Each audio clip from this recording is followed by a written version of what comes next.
ಇವತ್ತಿನ ವಿಡಿಯೋದಲ್ಲಿ ಗೇಟ್‌ಗೆ ಹೇಗೆ ಸಪೋರ್ಟ್ ಕೊಡಬೇಕು ಅನ್ನೋದ್ರ ಬಗ್ಗೆ ಒಂದು ಚಿಕ್ಕ ಮಾಹಿತಿನ ಹಂಚ್ಕೊಳ್ತೇನೆ. ಇಲ್ಲಿ ನೀವು ನೋಡ್ತಿರುವಂಥ ಗೇಟು ಡೈರೆಕ್ಟ್ ನಾವು ಕಾಲಮ್ ಒಳಗಡೆ ಕ್ಯಾಸ್ಟಿಂಗ್ ಆಗೋಕ್ಕೂ ಮುಂಚೆನೇ ಇನ್ಸರ್ಟ್ ಮಾಡಿ ಕರೆಕ್ಟ್ ಲೆವೆಲೆಲ್ಲ ಚೆಕ್ ಮಾಡಿ ಇಟ್ಟಿದ್ದೀವಿ. ಇದು 12 ಫೀಟ್ ವೈಡ್ ಇದೆ ಹಾಗೂ 6 ಫೀಟ್ ಹೈಟಲ್ಲಿದೆ. ಆಲ್ಮೋಸ್ಟ್ ಒಂದೊಂದು ಗೇಟ್ ವಿಂಗ್ ಕೂಡ 150 ಕೆಜಿಯಷ್ಟು ವೆಯ್ಟ್ ಇದೆ ತೂಕ.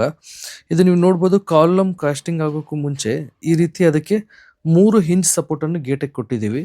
ಆ 3 ಹಿಂಜ್ ಸಪೋರ್ಟನ್ನು ಕಾಲಮ್ ಒಳಗಡೆನೆ ನಾವು ಇನ್ಸರ್ಟ್ ಮಾಡಿ ಕಾಂಕ್ರೀಟ್ ಹಾಕೋಕ್ಕೂ ಮುಂಚೆನೆ ಅಂದರೆ ಫಾರ್ಮ್ ವರ್ಕ್ ಆಗೋಕ್ಕೂ ಮುಂಚೆನೆ ಹಾಗೂ ಅದಕ್ಕೆ ಅಡಿಷನಲ್ ಸಪೋರ್ಟ್ ಆಗಿ ಎಲ್ಲ ಹಿಂಜ್ ಸಪೋರ್ಟ್ಗಳು ಕೂಡ ಈ ರೀತಿ ವೆಲ್ಡಿಂಗ್ ಮಾಡಿದ್ದೀವಿ ಕಾಲಮಲ್ಲಿ. ಸೊ ಇವಾಗ ಏನಾಗುತ್ತೆ, ಎಲ್ಲ ಹಿಂಜ್ ಸಪೋರ್ಟಿಗೂ ಇನ್ನೊಂದು ಅಡಿಷನಲ್ ಸ್ಟೆಬಿಲಿಟಿ ಥರ ಈ ರೀತಿಯಾಗಿ ವೆಲ್ಡಿಂಗ್ ಮಾಡೋದ್ರಿಂದ ಒಂದು ಹೆಚ್ಚಿನ ಸ್ಟ್ರೆಂತ್ ಸಿಗುವಂಥದ್ದು. ಇದು ಸ್ವಲ್ಪ ಗೇಟ್ ವೆಯ್ಟ್ ತುಂಬಾನೇ ಇರೋದ್ರಿಂದ 3 ಹಿಂಜ್ ಸಪೋರ್ಟನ್ನು ನಾವಿಲ್ಲಿ ಬಳಸ್ಕೊಂಡಿದ್ದೀವಿ. ಕರೆಕ್ಟಾಗಿ ಪ್ರಾಪರ್ ಲೆವೆಲಿಂಗ್ ಚೆಕ್ ಆದಮೇಲೆ ಈ ರೀತಿಯೆಲ್ಲ ಸಪೋರ್ಟಿಂಗ್ ಮಾಡಿ ನಂತರ ಇದಕ್ಕೆ ಕಾಲಮ್ ಶಟರಿಂಗ್ ಮಾಡಿಕೊಂಡು ಇದರಲ್ಲಿ ಕಾಂಕ್ರೀಟ್ ಸುರಿಯೋದ್ರಿಂದ ಲೈಫ್ ಟೈಮ್ ಇದಕ್ಕೆ ಒಳ್ಳೆ ಸ್ಟ್ರೆಂತ್ ಸಿಗುವಂಥದ್ದು.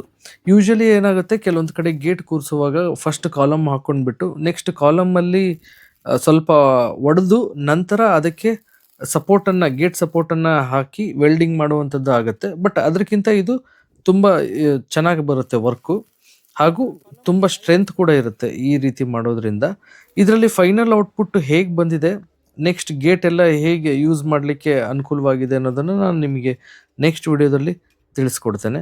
ಈ ರೀತಿ ಕಾಲಮಲ್ಲಿ ಗೇಟನ್ನು ಮುಂಚಿತವಾಗಿ ಕೂಡಿಸಿ ಕಾಂಕ್ರೀಟ್ ಹಾಕುವುದಾದರೆ ಒಂದು ವಿಷಯ ಗಮನದಲ್ಲಿ ಇಟ್ಕೊಳ್ಬೇಕು, ನಾವು ಗೇಟಿನ ಲೆವೆಲಿಂಗನ್ನು ಸರಿಯಾಗಿ ಚೆಕ್ ಮಾಡಿಕೊಳ್ಳಿ. ಅಕಸ್ಮಾತ್ ಲೆವೆಲಿಂಗ್ ಮಿಸ್ ಆದರೆ ಕಾಂಕ್ರೀಟ್ ಸೆಟ್ ಆದಮೇಲೆ ನೀವು ಲೆವೆಲಿಂಗ್ ಮತ್ತೆ ಪುನಃ ಸರಿ ಮಾಡಲಿಕ್ಕೆ ತುಂಬ ಕಷ್ಟ ಆಗುತ್ತದೆ. ಆದ್ದರಿಂದ ಲೆವೆಲಿಂಗ್ ಬಗ್ಗೆ ಸ್ವಲ್ಪ ಕಾಳಜಿ ವಹಿಸಿ ಈ ರೀತಿಯಾದನ್ನು ಕೆಲಸನ ಮಾಡೋದ್ರಿಂದ ಲೈಫ್ ಟೈಮ್ ನಿಮಗೆ ಒಳ್ಳೆ ರೀತಿಯಂಥ ಸ್ಟ್ರೆಂತ್ ಗೇಟ್ಗೆ ಸಿಗುವಂಥದ್ದು. ಧನ್ಯವಾದಗಳು.